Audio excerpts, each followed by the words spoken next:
Hey there mga may love Sagittarius! Thank you so much for always being here with me in this channel. So bago natin simulan ng reading ninyo mga babes, the reminders na dito for everybody. So just pick up the messages you think are for you. And syempre, if you feel the vibe that this reading is for you, then this reading might be ready for you. And syempre, wala tayong gender details. So babae, talaki, LGBT cause watchers are all welcome here. So, ano bang hinihintay natin? Let's check no Sagittarius in love. Sagittarius in love. So, let's see. Spirit and Angel, God's our Angel Michael, thank you so much. Tell me something about Sagittarius in love. Let's check your every heartbeat in your love department here. Saggy. So, let's see. Gather muna natin lahat ng energies for you guys. Thank you so much. Sa mga new subscribers, tuloy kayo dito sa aming community. Ganito lang po talaga yung reader dito, pero nasa tama po kung katinuan. Okay. Okay, let's keep moving. Let's see. Sagittarius in love. Okay. Alam niyo, may nagpipigil ng damdamin dito eh. Nakikita ako. Uso ngayon yung pagpipigil ng damdamin. Baka yung emosyon niya has something to do with hindi pwede or hindi pa pwede. Parang gano'n. See? Either ikaw yun or ito, no, nakakonect mo. So, let's see. First energy, playfulness is right here. To recapture romance, allow your inner youthful spirit to have fun to shine. See? Nautal ako, no? Pero ang lapit na nun sa akin, na. So, ibig sabihin, no? Pwedeng meron ditong nagpipigil ng damdamin, no? Ayaw magsalita about his or her emotions and feelings sa inyo. There's something in my throat chakra, no? Trying to make pigil, no? Babasahin na lang mali pa. So, we have here the codependency. Addictions are affecting your romantic life. Yeah, exactly. But I'm picking up that with this codependency, okay? Maaari kasing ganito yan eh. I think this is the energy of someone here na pwedeng hindi mo pa alam or hindi mo pa direktang naririnig sa kanya or tinatago niya, nililihim niya ang emotions and feelings niya for you, Saji. Yun na nakikita ko dito. This codependency right here has something to do with meron siya ritong nililihim at tinatago at maaaring hindi addictions yun. Hindi siya ready i-open up yun. Parang it's something a secret na parang alam mo yung nakakuha ko rito ng parang I'm seeing the veil of the high priestess. So, it looks like this codependency isn't the codependency itself, no? Yung meaning nun. Pero meron siyang pinipigilan rito, no? Pumipigil sa kanya, no? Na parang hindi pa pwede. Alam mo yung ganito eh. 50-50 yung hindi pa pwede or wag na lang. Okay? Pero nararamdaman niya, no? Na masaya siya sa'yo.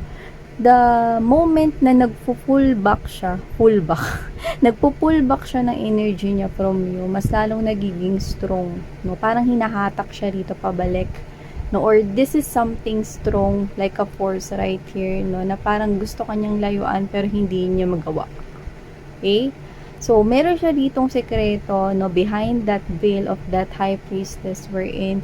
This is someone here na meron siyang sekreto na, ewan ko, pwedeng hindi mo matanggap daw, or baka ma-turn off ka, or baka ma-disappoint ka, yung mga ganun. Nakikita ko dito. So, we have here the unlikely. See? Unlikely. Diba? So, hindi siya sigurado rito. No? Alam mo yung to the point na gustong-gusto ka niya, no? Pero inuunahan niya na yung sarili niya na, ay, baka ma-reject niya ako. Baka ma-reject ako ni Sagittarius kasi hindi ako nararapat para sa kanya.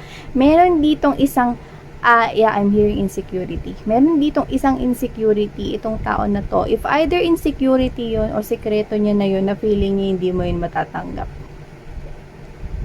Actually, nakakaalam nun.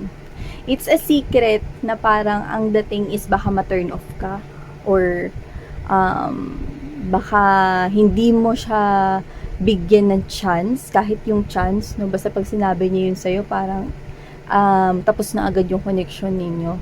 This is a new energy here. That's what I'm picking up. Okay? Gusto niya maging potential lover at gusto niya maging one of your love options right here. Pero yun nga, hindi siya makalapit-lapit. Pigil na rito yung emosyon niya. No? Pero hindi ka naman din niya kayang layuan. So, paano yun? Diba? So, whatever the case may be, finances and career, financial issues are a factor in your love life right now. So, I'm picking up that this is you, okay? Nakikita ko rito na busy ka sa work, sa yung stability, sa money, coins, and finances mo rito. So, you're juggling with money here. Others of you, busy kayo sa inyong mga work, sa business ninyo, no? At ang priority nyo ay pera. Okay? Sa kanya, ang nakikita ko rito, may pera siya pero bakit parang hindi ko naman nakukuha yung term na paubos na, pero alam mo yung parang may paghinto.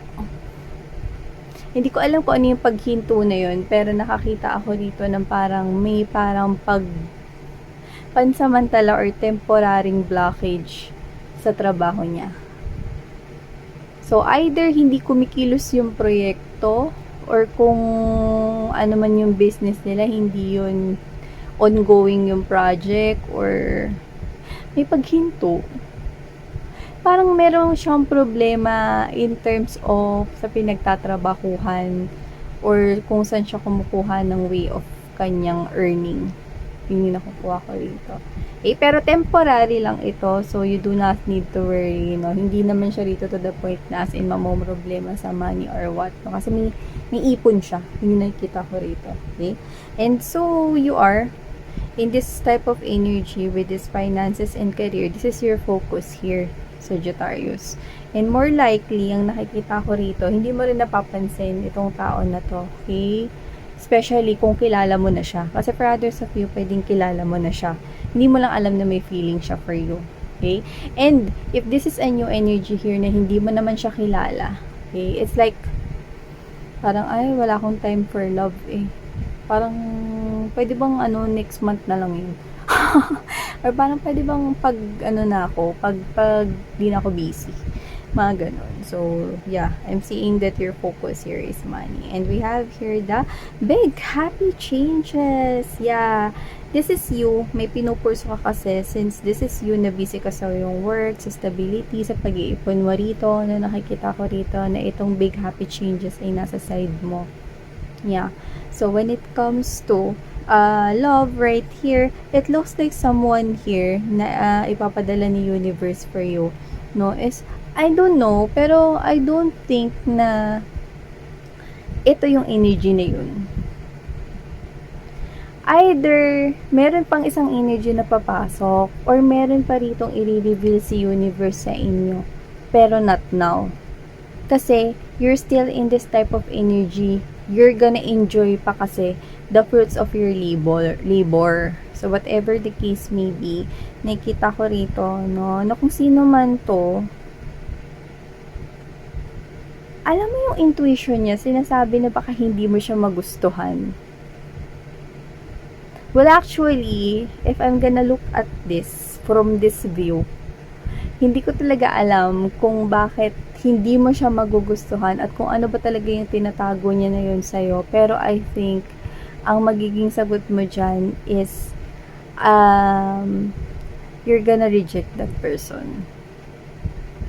If this is you, maybe because meron ka ring sariling intuition. Maybe because alam mo na meron pang someone na darating na mas better. Na parang ikaw to sa sarili mo kasi alam mo kung sino yung gusto mo, alam mo kung ano yung deserve mo sa love or sa life. No, ganun yung nakikita ko rito. So, kung ano man yun, hindi ko alam from your side kung matuturn off ka kagaya ng iniisip niya or hindi mo siya matatanggap or whatever. No? Pero I think you're gonna reject this person. Why? Not because of his or her secret, but because you feel your own intuition telling you, okay, na baka there's someone better out there. Okay? Parang sa ibang direksyon ka tinuturo, no, ng iyong intuition. Okay? So, you're not being judgmental kahit ipagtapat niya yan sa'yo. Okay? Iba lang talaga, no, yung parang direksyon kung saan ka tinuturo rito ni universe. Yeah, this is not the person here. It's someone else. So, I think there is another energy coming into your life. Yeah. See? Recovery is right here. I'm picking up that with this recovery right here, this is someone here who is recovering right now. Hindi pa yan pinapakita sa'yo kasi pwedeng siya ay dumadaan pa, no, sa transformation or transition ng kanyang life, no, or pwedeng may ending pa sa connection niya with other people, no, kung nasan mo siyang lupalop ng earth. And after niyang i-deal yun, no, pag ready na siya rito, no, dun pa lang rito gagawa ng way si universe upang kayong dalawa ay magtagpo. Because, you know what? If someone is destined to be in your life, you feel na sa kanya ka nakadestined eh. So, it's like, you will strongly feel, and sometimes, yung mga desisyon mo, na parang, oh, teka lang, bakit ko siya tinanggihan? Kasi parang feeling ko talaga meron pa talagang ibang nakaraan para sa akin. Yun. Because you have that strong feeling here. Kaya mo nireject yung isang tao or yung options mo. No? Kasi alam mo na meron dito sa yung nakadestined talaga. At hindi na kinakailangan pa ritong halongkatin, no, yung aklat, no, ng karunungan or ano-ano man, no, kundi yung intuition mo yung nagtuturo sa'yo sa ibang direksyon. Kasi dun sa direksyon na yun, nandun yung tao na talagang nakalaan para sa'yo. At kasalukuyan siya ritong naghihilom sa ending na nangyayari sa kanyang life or situation niya ngayon kung nasan man siyang panig ng world. Diba? So, yeah, yun pala yun, no? So, whatever the case may be, sa ibang tao ka pala nakalaan, Sagittarius, and at the bottom of the deck, you see, oh, there's something better. Diba? Your intuition is pointing out that there's something better. That's why you're gonna reject whoever this person is coming in here. Yeah, regardless of that secret na gusto niya sabihin sa'yo. So, wait for this person right here. This person is now undergoing this paghihilom, this shadow work, this dealing up in the endings na nangyayari sa kanyang side right now. Okay? Wait up until the universe, no, show this person to you. Okay? Or lead this person papunta sa'yo. So, thank you so much, Saji. Love and light. Annyeong.